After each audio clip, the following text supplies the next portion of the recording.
जैसा हम जानते हैं कि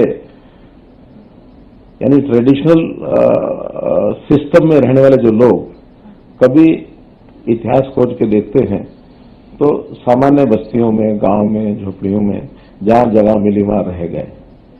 लेकिन एक विकास की गति और रफ्तार जिस प्रकार से आगे बढ़ी है, गांव भी बड़े बड़े होने लग गए, शहर भी बड़े बड़े होने लग गए और शहरों की कहानी भी हजारों वर्ष पुरानी है।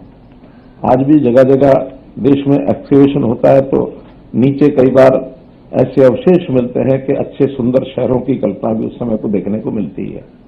उदाहरण के लिए मैं आपको हरियाणा का एक स्थान बताता हूं, राखीगढ़ी। राखीगढ़ी में खुदाई हो रही है और उस प्रकार के शहरों की कल्पना उस समय जो की गई होगी, इट्स वर्थ प्लेस। और बढ़ते बढ़ते कई बार शहर अच्छे अच्छे बने, समय की गति के हिसाब से, समय के थपेड़ों के हिसाब से कई बार शहर समाप्त भी हुए। शहरीकरण बहुत तेजी से बढ़ता है।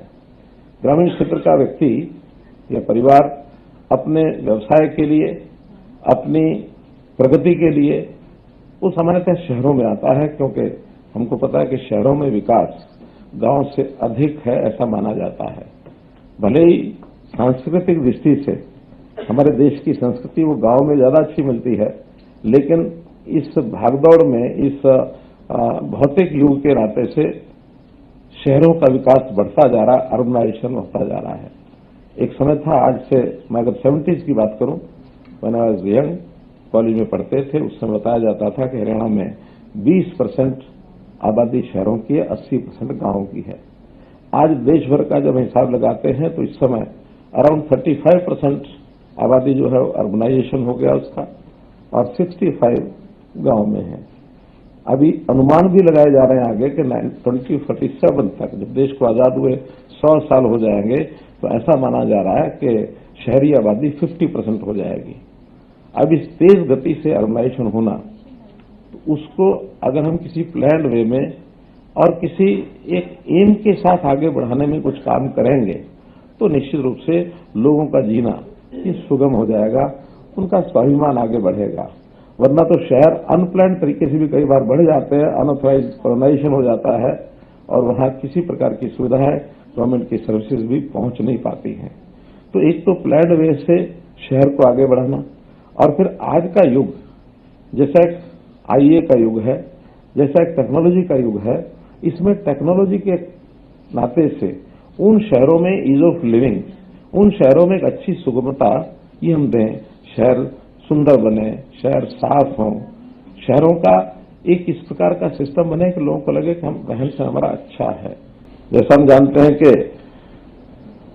यानी ट्रेडिशनल सिस्टम में रहने वाले जो लोग कभी इतिहास खोज के देखते हैं तो सामान्य बस्तियों में, गांव में, झोपड़ियों में जहां जगह मिली वहां रह गए।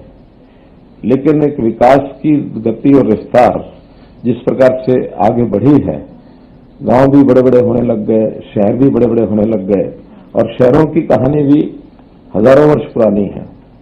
आज भी जगह जगह देश में एक्सकेवेशन होता है तो नीचे कई बार ऐसे अवशेष मिलते हैं कि अच्छे सुंदर शहरों की कल्पना भी उस समय को देखने को मिलती है। उदाहरण के लिए मैं आपको हरियाणा का एक स्थान बताता हूं, राखीगढ़ी। राखीगढ़ी में खुदाई हो रही है और उस प्रकार के शहरों की कल्पना उस समय जो की गई होगी, इट्स वर्थ प्लेस। और बढ़ते बढ़ते कई बार शहर अच्छे अच्छे बने, समय की गति के हिसाब से, समय के थपेड़ों के हिसाब से कई बार शहर समाप्त भी हुए। शहरीकरण बहुत तेजी से बढ़ता है। ग्रामीण क्षेत्र का व्यक्ति या परिवार अपने व्यवसाय के लिए, अपनी प्रगति के लिए वो सामान्यतः शहरों में आता है, क्योंकि हमको पता है कि शहरों में विकास गांव से अधिक है, ऐसा माना जाता है। भले ही सांस्कृतिक दृष्टि से हमारे देश की संस्कृति वो गांव में ज्यादा अच्छी मिलती है, लेकिन इस भागदौड़ में, इस भौतिक युग के नाते से शहरों का विकास बढ़ता जा रहा है, अर्बनाइजेशन बढ़ता जा रहा है। एक समय था, आज से मैं अगर 70s की बात करूं, when I was young, college में पढ़ते थे, उस समय बताया जाता था कि हरियाणा में 20% आबादी शहरों की है, 80% गांवों की है। आज देश भर का जब हिसाब लगाते हैं तो इस समय अराउंड 35% आबादी जो है अर्बनाइजेशन हो गया उसका, और 65 गांव में है। अभी अनुमान भी लगाए जा रहे हैं आगे कि 2047 तक, जब देश को आजाद हुए 100 साल हो जाएंगे, तो ऐसा माना जा रहा है कि शहरी आबादी 50% हो जाएगी। अब इस तेज गति से अर्बनाइजेशन होना, तो उसको अगर हम किसी प्लान्ड वे में और किसी एक एम के साथ आगे बढ़ाने में कुछ काम करेंगे, तो निश्चित रूप से लोगों का जीना ये सुगम हो जाएगा, उनका स्वाभिमान आगे बढ़ेगा। वरना तो शहर अनप्लान्ड तरीके से भी कई बार बढ़ जाते हैं, अनऑथराइज कॉलोनाइजेशन हो जाता है और वहां किसी प्रकार की सुविधाएं, गवर्नमेंट की सर्विसेज भी पहुंच नहीं पाती हैं। तो एक तो प्लान्ड वे से शहर को आगे बढ़ाना, और फिर आज का युग जैसा एक आईए का युग है, जैसा एक टेक्नोलॉजी का युग है, इसमें टेक्नोलॉजी के नाते से उन शहरों में ईज ऑफ लिविंग, उन शहरों में एक अच्छी सुगमता ये हम दें, शहर सुंदर बने, शहर साफ हों, शहरों का एक इस प्रकार का सिस्टम बने कि लोगों को लगे कि हम रहन सहन हमारा अच्छा है।